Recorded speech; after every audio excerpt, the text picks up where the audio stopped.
Imagine if you lost 20, 30, 40, or even 50 pounds or more right away. Would you be more attractive to the opposite sex? Feel better? Sleep better? If you've tried to lose weight in the past and repeatedly failed, then you need to know about a true game-changer medication. Semaglutide is FDA approved. It can produce quick and easy results. Call the number on your screen now for free info. This is the last diet you'll ever go on. Finally lose the weight and keep it off. There's no pain, no surgery, no exercise plan, no starvation, no fasting, no silly meal prep. In fact, you can continue to eat the foods you love. Pause this screen and take down this number or store it in your cell phone. But call today for free information. The Advanced Medical Weight Loss Program is physician-based and works with your body naturally to create the feeling of being full. This is not just about losing weight. This is about what your life can become as a thinner you. Call the number on your screen now for free info. Finally lose the weight and keep it off. Look great this summer, but hurry. There's a huge demand for this product and shortages may occur at any time. Call the number on your screen now for free information.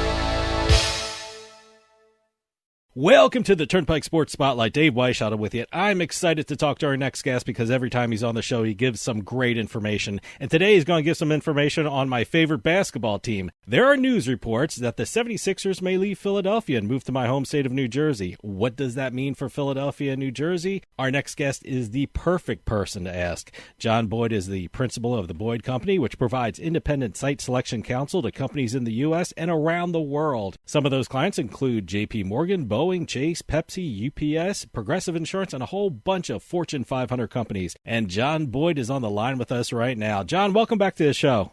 Hey, Dave. It's great to be with you again. John, as I said in the introduction, the Boyd Company works with some of the biggest corporations on the planet. But for people who aren't familiar with the Boyd Company, tell us about the Boyd Company and your firm's work with some of the biggest companies in the world. Well, we advise major companies where to locate facilities throughout North America. And we also provide location counsel to some of the nation's top real estate developers. And as we have discussed in previous conversations, Dave, the arenas and stadiums today are really the holy grail of economic development and real estate development. That's why I said when the news came out, I'm here in central Jersey, so I get a lot of the news from Philadelphia. And when the news came out, I'm thinking, I'm going to have to talk to John about this because I honestly don't know how to feel about the 76ers. Like I said, they're my favorite basketball team. And for my entire life, they've been the Philadelphia 76ers. And when the news came out about they might be moving to New Jersey, which is a bit closer to me, I didn't know how to feel about that. But for people listening around the country, give us a recap of what is happening with the 76ers and the city of Philadelphia with regard to the whole situation. Sure. There's three possibilities for the new Sixers arena. The first possibility is what the team wants to do. They want to do a new arena in Center City that's transit orientated. In fact, the site they have picked out has the initial support of Mayor Parker. It's going to be atop the Jefferson transit station. The second proposal is what Comcast wants. Of course, Comcast, super influential in Philadelphia. It's the largest private sector employer. They own the current Wells Fargo Center in South Philadelphia. They want to do a refurbishment to the 28-year-old Wells Fargo Center. The third possibility is a move less than a mile across the Delaware River to Camden, the Camden waterfront. New Jersey has some very powerful incentives, about $400 million of incentives under the Aspire fund that's for transformational projects. Certainly this would qualify. Sure. A transformational project. And look, they'd still be called the Philadelphia 76ers. Yeah. Just the way we call the Giants and the Jets, the New York Giants and the Jets, they play in New Jersey. And the 49ers. Think about the 49ers. They play about 45 minutes away from San Francisco in Santa Clara County. Harris Blitzer, who is the ownership group of the 76ers, had, a proposed plan. The one plan I heard about was in Chinatown section of the city. Yes. And they've it hasn't been an open arms kind of situation for the Sixers. What kind of resistance have they received from the city and the residents of the city, which I guess would be the group with the loudest voice in this? Well, the city has sort of dragged its heels. The danger for Philadelphia is for the city not to be more proactive and aggressive here. And you're right, there have been enormous NIMBY pressures, not in my backyard pressures, sure. for this proposed Chinatown site. And then coupled with just the enormous influence and power that Comcast has. Mm-hmm. If I were a betting man, I think that is likely the most likely result here is for them probably to stay in South Philadelphia. But I really view this potential relocation to New Jersey as a very real possibility. I know. I'm glad you said that. When I first heard about this proposed move, I was really skeptical about it.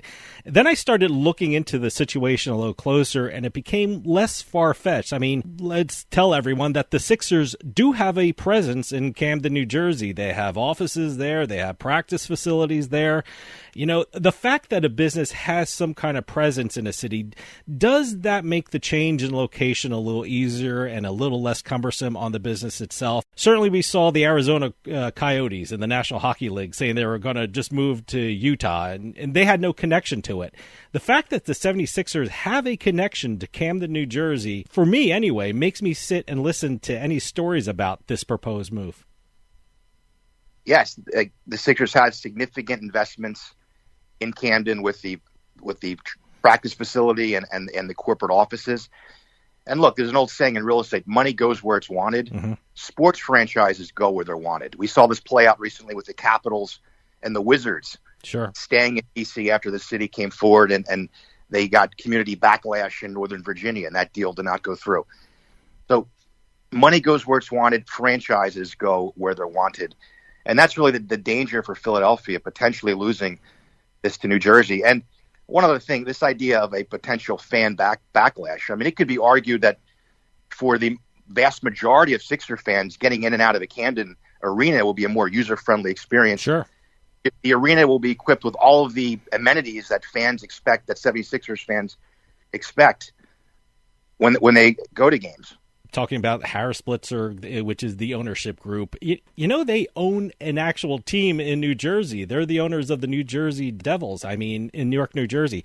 Obviously, certainly they know how to run a professional sports team in New Jersey. How much of a factor is that? I mean, they're doing it they're doing it already in New Jersey, and they're really part of the redevelopment happening in Newark. Oh, sure. The team could and is playing a similar role in Camden with their investments, and they have a very good relationship with the governor's office. Mm-hmm. One thing, regardless of whatever your politics are, Phil Murphy is a very effective deal closer. We saw that recently with the Netflix film studio and some of the other successful examples of his salesmanship to close deals, economic development deals for New Jersey.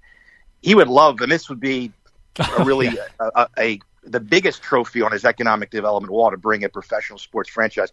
And look, you think back to 1976. Yeah, Brendan Byrne. Yeah. Right. I'm getting those kind of vibes now that I'm reading about it. I mean, Phil Murphy is going to leave the governor's office soon. I mean, and this would be really his crowning achievement, I would think, is something like the Philadelphia 76ers coming to New Jersey. The same way it happened with the New York Giants with Brendan Byrne. Do you see a lot of parallels between those two?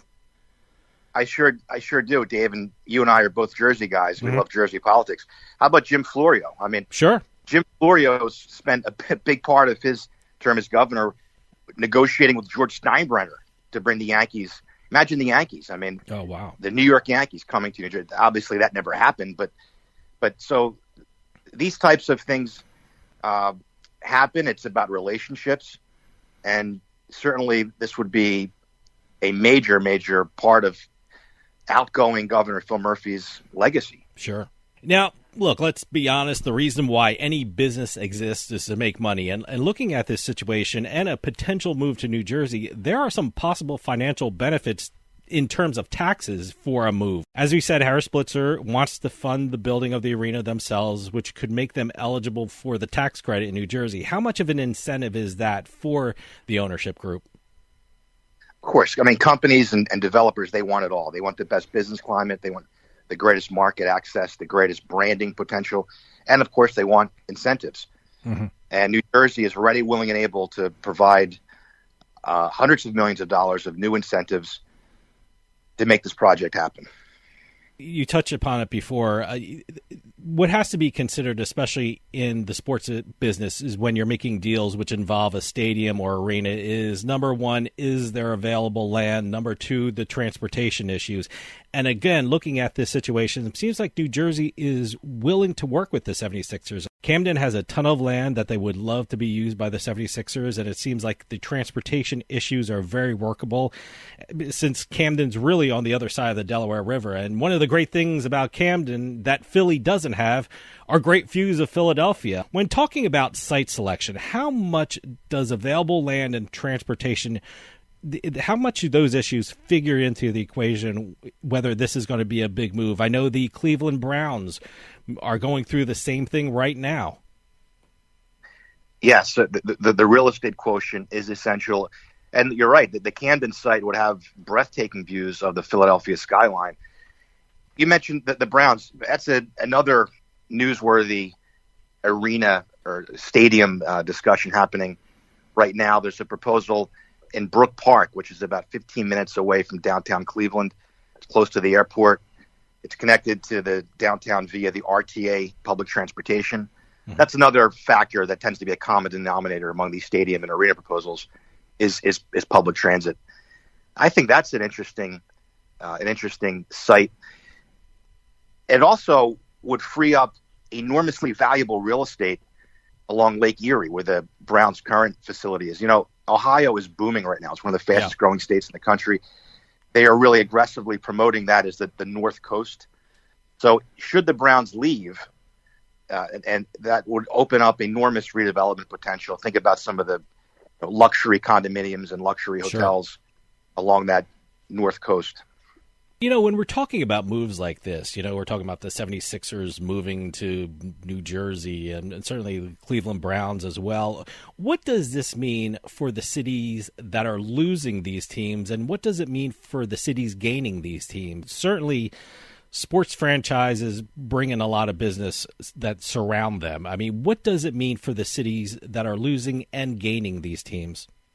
Well, it's direct jobs, it's indirect jobs, it's high salaries for players and team executives that live in a region. Okay, it's obviously all the merchandise and ticket sales and restaurants and hotels.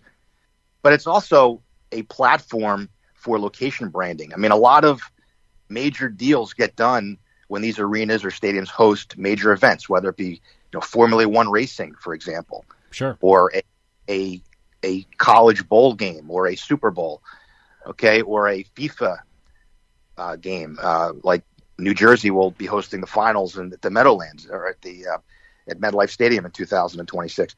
So that's why we call these really the holy grail of economic development, are arenas and stadiums. The challenge, the big issue now in Philadelphia is whether or not the city can accommodate two arenas. And I'll err on the side of Irving Azoff. Irving Azoff, of course, the legendary music promoter who represented the Eagles, okay, not the Philadelphia Eagles, the music band Eagles. And he said, look, Wells Fargo Center's antiquated. My acts don't want to play there anymore. And it's not a question of whether or not Philadelphia can accommodate two arenas. It's that they should be able to accommodate two arenas, okay? Sure. City officials, ambassadors for Philadelphia, tourism officials, City Hall needs to do a better job with things like safe streets and global promotion. Look, if Minneapolis, a city about 1/3 the size of Philadelphia, can accommodate two arenas, why can't Philadelphia? Philadelphia should be able to accommodate two arenas. Absolutely. And one of the interesting things about Philadelphia, I have an office in Massachusetts, and the one thing I always say about Philadelphia is it's the only city in the country that all major sports teams that they have play inside the city limits. So it wouldn't be rare if a team went outside of the city limits. So that's something special about Philly right now. So it's an interesting point about Philly. Absolutely. And, there's a sense here that really Philly underperforms with respect to tourism dollars and sports tourism dollars. I'm not talking about wins or losses for the Phillies or the Eagles or the Sixers, but just in terms of attracting world-class events. And, Philly really has a unique presence in the global marketplace. Think about, from Ben Franklin to Rocky. Sure. Okay. Sure. To the Philly cheesesteak. Okay. I mean, Philly is a brand that resonates. And again, if Minneapolis can accommodate 2 arenas, there's no reason Philadelphia shouldn't be able to. That's an indictment on leadership if it can't accommodate 2 arenas. Oh, absolutely. And on another thing we were thinking about, and especially when I mentioned the Arizona Coyotes move, when they moved, we talk a lot about gambling and the gambling industry on the show. When Arizona moved, they had to give up all their gambling contracts and all their sports betting operator deals they had because they're moving to Utah, and there's no sports betting in Utah. If the Sixers moved to New Jersey, there are still some of the same operators, but I guess it would be kind of an easier move because, certainly 2 sports betting states and 2 sports betting jurisdictions, and a lot of the same operators that operate in New Jersey also operate in Philadelphia. Also, when we're talking about the Browns, it's in the same state. So that's one of those things where when sports betting and the contracts involving gambling entities really isn't really impacted that much when you do a move like the Browns are doing, which is in the state, and the Sixers are doing, which is a lot of the same operators in both states. Absolutely. Gambling now is a fundamental mainstream part of real estate development. Mm-hmm. Okay, of course, it needs to be regulated and taxed, but it is a part of these calculations. The new proposed Maverick Stadium in Dallas, okay, with Miriam Adelson involved, it will have a casino component, a gambling component. It's a major source of revenue. Again, it needs to be taxed and regulated and taxed, but it is part of these calculations, and it's one reason why New Jersey needs to maintain its tax advantages for sports betting operators like FanDuel, especially against New York. Oh, absolutely. Yeah, no. Now, the place where the Sixers play right now is called the Wells Fargo Center, but Wells Fargo is not going to continue with the naming rights of the arena. They just put that out in a press release. And, certainly the Wells Fargo is not state of the art by any means. and I know that the lease is coming due relatively soon. So when will this issue of a move be resolved? Certainly time is an issue for everyone involved. When can we start seeing some definite plans regarding this issue, especially with regard to Philadelphia and New Jersey? I think things are really heating up right now. I mean, the fact that it's now public that, Governor Murphy's office has acknowledged productive talks with the organization. The team has expressed frustrations at how long this is taking and concerns about a lot of the community backlash in the Center City proposal. So I would expect to see a decision relatively soon and in the months ahead. The lease expires in 2031, but it's really more about a current facility that is not equipped with the types of amenities that the fans, the players, and the organization needs to be competitive. Now, in our discussion, we actually laid out some pretty good reasons why it would be possible for the 76ers would move to New Jersey. I mean, I almost convinced myself, but I have to ask you this. You negotiate contracts, I negotiate contracts. Does this feel like the 76ers are using the points that we made in this interview as leverage against Philadelphia? Are they saying, look, Philadelphia, we're a part of the city, we want to stay, but we have some very feasible and somewhat attractive options if we don't get more cooperation from the city? Does it feel like the 76ers are doing that now, maybe using New Jersey as a bargaining chip? Of course. Which is fine, which is, by the way, fine with me. That's all fair and it's all legal. They can do whatever they want. Right. We're seeing a very sophisticated approach by Comcast, by the Sixers, okay, and by the state of New Jersey. Yeah, quite frankly. But look, the reality is the Sixers gained this leverage back in 2014 when they made those initial investments in Camden. Okay, a lot of smart people back then, over a decade ago, had their eye on this possibility, and here we are, and it is a very real possibility. We don't have a lot of time left, John, but I want to ask you what you're working on for anything big for the Boyd Company, if you can share them with us. I know you guys do a lot of work in Nevada, and you're doing amazing things out there. You're calling us from Margate, which is very close to Atlantic City, and I think the last time I saw something from you on social media, you were flying around Bader Field, which is an amazing plot of land. Is there anything you want to share about what we can look forward to from the Boyd Company next? Well, this year is our 50th anniversary. Wow. We have a couple of exciting initiatives.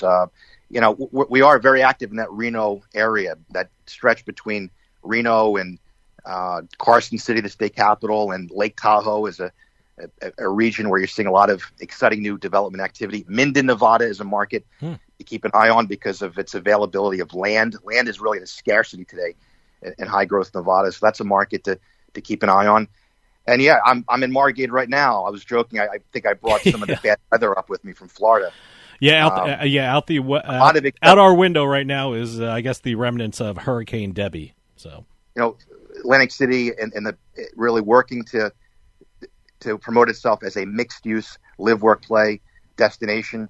A lot of the things we're seeing, we like the ACX1 studio. Mm-hmm. I think AC just top San Francisco is at the top 25 for convention revenue. That's huge. Nice. We see a lot of potential for film and multimedia related industry and conventions here in Atlantic City. We'd love to see the sand replenishment, though. Okay. Yeah. I mean, previous conversations we talked about Atlantic Avenue, the potholes, like driving on the moon. Yeah. The need for infrastructure. I mean, you need to have sand replenishment. It's a sin for Hard Rock and these properties like Ocean, which market themselves with beach access, not to have a beach. That needs to get done sooner rather than later. John, we're running out of time, but can you give out a website for the Boyd Company so people can check it out and keep up with the latest about the Boyd Company? Our website is theboydcompany.com, and you can also follow us on Twitter. Our handle is The Boyd Company. John Boyd from the Boyd Company, thank you so much for coming on and talking about this important story that's been all over the news lately. You guys do important work all over the world for companies in a variety of different fields. It's always great to have your insight on the developments happening out there, so please come back on soon. Thank you so much for your time. Thank you, Dave. Keep up the great work, and congratulations on the success. You too.